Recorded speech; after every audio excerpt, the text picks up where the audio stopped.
Hey there, everyone, and welcome inside the Bahakel Sports Studio for the latest episode of Game On. I am Bahakel Sports Director Jeff Taylor, and every Monday night we will take a look back at some of the great high school sports action from the week before, and we'll get you set for the week ahead. And to get us started, let's take a look at some history that was made last week on the gridiron, and we start with the game between Porter Ridge and Monroe. Now, this game started with a great moment. Monroe head coach Johnny Sal was presented with his coach's jacket. Sal is the head coach of the North Carolina team for the 87th Shrine Bowl in December. He's been the man in charge at Monroe for over 18 years, and tonight his team would feed off that moment. Early on, Porter Ridge gets on the board. Jared Lockhart with the quarterback keeper. It gets Porter Ridge on the board 7-0. Now Monroe down 14-0. Kagan Chambers says, anything you can do, I can do better. He scores on the keeper to pull Monroe within 7. Now, what might be the run of the night or the year? Nymir Kendall is going to get the handoff. He gets lost in the pile, but he keeps his legs moving as any good running back does, breaks away from everyone, finds the end zone for the Red Hawks. In the end, Monroe and head coach Johnny Sal get the 28-20 victory. Next up, North Mac, who took on Huff. The Huff defense come out strong early, looking to make a statement with hits like this. Then the offense got going. Trey Blakeney had his best game as a starting quarterback. 2 rushing touchdowns on the night and actually in the first quarter. Then a little bit later, Trey Blakeney is going to find Will Jones on a tackle-breaking mission. For 6 points, Jones will get into the end zone for Huff. That's a touchdown. Now Huff's defense fired up, feeding off the offensive success. James Nesta, the Oklahoma commit, blows up the hitch route, has a pick six, 52-7. Huff wins this one, but the big story is a moment in the third quarter. Huff's Nolan Hooser entered Thursday night's game with 56 career field goals. That tied for the national high school record. Snap, hold, history made. Hooser's 48-yard clutch kick makes him the GOAT. Now he is going to Clemson, but first he's going into the record book. Here is the most prolific high school place kicker of all time. Oh, it feels great, especially on like a 48-yard field goal. It wasn't anything like weak, inside 30. Really wanted on something long, and the offense put me in that position. I'm very grateful of what they've done in the defense, holding people short so we can get in those positions, and it just means a lot to me, especially to be here with my teammates in that celebration. Congratulations to that young man. On we go. Marvin Ridge coming off that heartbreaking loss to Lake Norman the week before, while Myers Park came into this one with a 1-3 record, looking to carry momentum from last week's win. Myers Park was up 17-0 at the half. Marvin Ridge finally gets on the board. Quarterback Braden Regular with a touchdown pass to Mark Arthur in the back of the end zone. Marvin Ridge down 10 midway through the third and with some momentum, but Myers Park playing tough D. Orlando Brown, the great pass breakup. Love the coach here. He loves that play. Myers Park in the fourth puts this one away. Wendell Thompson is going to pass to Miles Bockham, who makes the great catch. Myers Park wins this one 24-7, and afterwards we caught up with the head coach, Chris James of Myers Park. Man, I can't say enough about this group, man. These coaches, man, this community, man, they've done everything we've asked as a staff. My staff works their butt off every single day. They come to work every single day, and I'm so happy for these kids, man, because they deserve it all, man. Hickory Ridge at home for the first time this season, looking for a win. Number 1 on the season, 0-4 on the road so far. Playing tonight, A.L. Brown. It was Military Appreciation Night. Early on, trailing by 3, A.L. Brown gets the first touchdown of the night. C.J. Gray with a nice pass to Xavier Chambers. All alone makes a nice grab for the score. That would not last, however. Hickory Ridge comes right back. Caden Haywood with a deep pass to Jalen Harris. That is a touchdown off a beautiful pass. Extra point was good. It was 10-7 Hickory Ridge. Next possession for the Raging Bulls, and this was a play that head coaches often hold their breath, and so do the fans. Caden Haywood gets the snap, rolls to his left, finds no one, comes back to his right, can't find anyone, so he decides to keep it himself, try to find the end zone. Haywood gets inside the 5, comes down head first, the ball came out. The official said he was down just short of the goal line. Next play, Hayden would take it in for a touchdown, then Haywood would score. This possession, Haywood, a nice touch on the deep ball, and finds Dominic Testa, who made the tough grab with the defender on him. Touchdown, Hickory Ridge. They go on to beat A.L. Brown in a close one, 33-28. Now, it was a great 2 nights of high school football in our area, and to help us put a wrap on week number 5 of high school football, we bring in Darren Vaught, who calls the action for Bahakel Sports every Friday night as the play-by-play caller for our Bahakel Sports Game of the Week. And Darren, as we take a look at last week, are there 1 or 2 teams that maybe stand out to you? I mean, one for me is West Charlotte and the job that Sam Griner is doing there. Yeah, I think West Charlotte certainly stands out with the job they've done, not just this past week, Jeff, but the entire season. I mean, they're up to, if you pay attention to the Charlotte Observer's Sweet 16 rankings, they're up to number 2 in those, behind only Providence Day, and we know the kind of team PD is and has. West Charlotte's been impressive, and it's not always been pretty, right? They've sort of grinded out some close victories, including a big one against Mallard Creek. We've got them for our Bayhackle Sports Game of the Week this coming Friday, so we'll get to see their new digs for the first time, get to say hello again to Sam Griner. I'm really excited about them. Chambers was really impressive as well. I mean, I know they had West Mac, the same West Mac team that will be at West Charlotte, but Keelan Flo is a D1 commit. He had a pick six that went the length of the field. Braylon Vinson, a very, very, very under-recruited back with a couple of rushing scores for the Cougars as well, and they had a big shutout victory. So I think between West Charlotte and Chambers, those would be my 2. Agreed. Of course, Darren will be on the call this coming Friday night as our game of the week will be between West Charlotte taking on West Mac. Now, Darren, next question for you. Just how impressive is the record that Nathan Hooser set this past week for the most field goals in a high school career, kicking at the 48-yarder against North Mac? That set the record at 57, and I know being a kicker, I love the story. What are your thoughts on that? Yeah, man, I know you love that. Look, we've seen him for a few years now as part of our coverage of these games, and Matt Jenkins, his former head coach who retired at the end of last season, was my game analyst for a Bayhackle Sports Game of the Week earlier this season.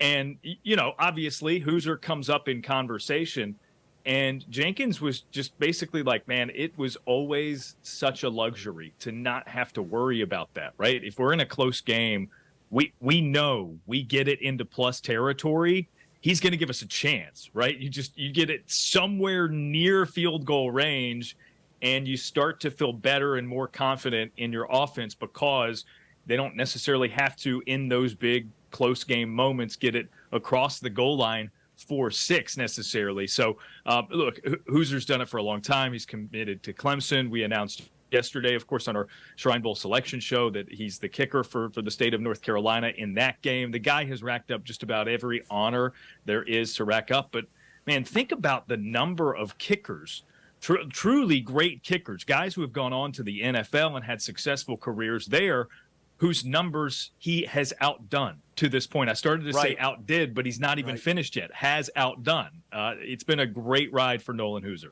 Absolutely. I know Coach Sal is happy to have him. So final question. We've had some great games on Friday nights. Just how good was the game on Friday night between Monroe and Porter Ridge?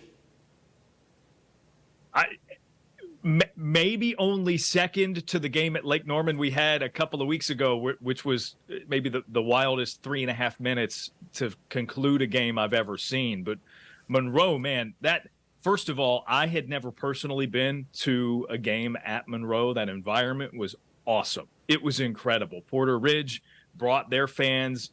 I mean, they were lined across the gates. I mean, it was basically standing room only. Just an incredible sight. It's what high school football is all about. Now, this Redhawks team then goes down early, 14-0, including a demoralizing scoop and score of 90 yards by Porter Ridge's Jatavian Taylor, an outstanding guy who plays both ways for them on offense and defense. But, and my analyst Reggie Walker said it, the second that Porter Ridge went up 14-0, he looked over at me and on a live mic says, this is going to be a close game. Game on. Monroe is not, they're not going to quit. They're going to fight. If I know nothing else about the Redhawks, it's that they are going to keep swinging. And the Redhawks did. I mean, you showed the impressive running by a number of their guys, including Nymere Kendall with that 21-yarder just through the mass of bodies. I'm still trying to figure out how he made it through. It was a really, really good game. We're on a bit of a roll now with our games of the week. It was a great game. And, of course, congratulations to Monroe head coach, who was named the head coach for North Carolina team that will be playing in the 87th Shrine Bowl on December 16th. You'll be able to stream that game right here on WCCB's MeTV Charlotte at 1 p.m. that day. Darren Vaught, thanks for your time. Looking forward to hearing the call Friday night on our Bayhackle Sports Game of the Week between West Mac and West Charlotte. We'll hear you Friday night. Sounds good, Jeff. Anytime, man. You got it. Now, for all your football highlights and scores, make sure you head over to BayHackleSports.com every Friday night at 11 for the Blitz as the Bayhackle Sports team brings you up to date on all the gridiron action. We got more coming at you next. We'll take a look at some of the boys' soccer and girls' volleyball matchups that took place last week. Stick around. Game On rolls on. Hey there, everyone. Welcome back inside the Bayhackle Sports Studio. I am Bayhackle Sports Director Jeff Taylor, and this is Game On. Now, while the gridiron was full of activity last week, so were the soccer fields and volleyball courts. Let's take a look at some of the action that took place last week. And we start with some soccer action for you. West Cabarrus took on South Iredell early last week. West Cabarrus came into this matchup a perfect 10-0. South Iredell came in 2-3-1. And on this night, West Cabarrus was strong on the offense, putting about 4 goals in the first half. They would add 2 more in the second half, and they win this one 6-0. Senior Drew Waller led the scoring with 3 goals on the night for West Cabarrus. After 2 more wins after this game, the Wolverines are now a perfect 12-0. South Iredell sits at 2-4-2 on the season. Meanwhile, West Charlotte taking on West Meck. West Charlotte coming into this matchup last week 0-1 on the season, while West Meck came in with the same record. Both teams looking for their first win of the 23 season. West Meck would get the only goals in this game, putting 3 in the net, while the defense would get the shutout.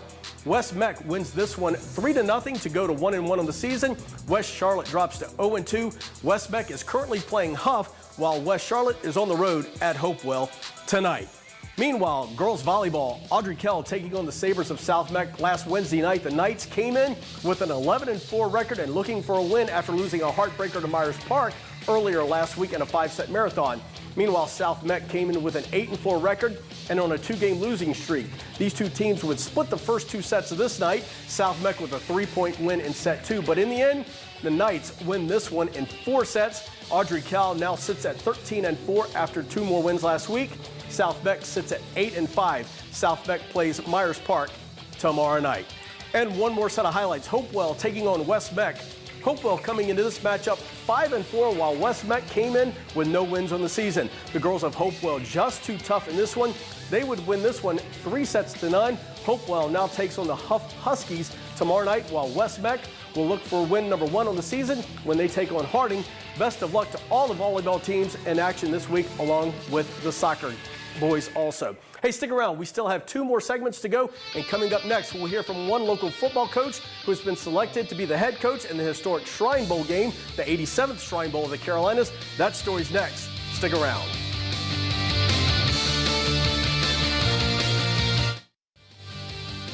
And welcome back to Game On. Now, on December 16th, the 87th Shrine Bowl of the Carolinas will be played in Spartanburg, South Carolina. This game played for the first time back in 1937. It brings together the best high school football players from both Carolinas and the coaches as well. This year's head coach for the North Carolina team is Johnny Sal from Monroe High School. Bayhackle sports reporter Jack Taylor talked with the coach about this honor. Johnny Sal is a staple of Monroe High School. He returned to his alma mater in 1986 to take over as the head football and basketball coach, and even dabble in track and field, with one thing keeping him going throughout the decades. Well, I enjoy the kids, and I've always said as long as I'm having fun, I'm going to keep on doing it. Now he has another opportunity to make an impact. Sal was chosen to represent North Carolina as their head coach in the 87th Shrine Bowl of the Carolinas, one of the oldest bowl games in which all of the profits from the All-Star game go towards the Shriners Hospital. It's a great experience. It's not only for getting on the field, it's about what the cause is. And that's the thing that we're going to talk to them about all week, about why you're here, what the Shriners are about, what they're doing, why they're raising the money, those kind of things. Sal has some experience with this game. He was an assistant coach in 2010, while his son was on the team. It's a good experience for them to actually understand what type of coach they have. You know, a veteran coach, a guy that has so much experience and I actually know so much about football, and you know, to be having that exposure as an athlete, I know they're excited as well. Coach Sal will receive his Shrine Bowl jacket before their game on Friday, a rematch against Porter Ridge in our Bayhackle Sports Game of the Week. Well, I mean, I tell everybody it's the second one. I don't know what I'm going to do with it when it's over, but to get that honor, and for people, coaches in the community that speak highly of what we've done, what I've done, that's a big honor. It's a big honor. Reporting in Monroe, Jack Taylor, Bayhackle Sports. And of course, our congratulations to Johnny Sal, and congrats also to Wayne Farmer of Calhoun County High School. He'll be coaching the South Carolina squad in that game. And don't forget, you can watch the Shrine Bowl on WCCB's MeTV Charlotte on December the 16th at 1 p.m. We'll do a pregame show at 12:30. So stick around. We have one more segment to go on Game On. We'll be right back.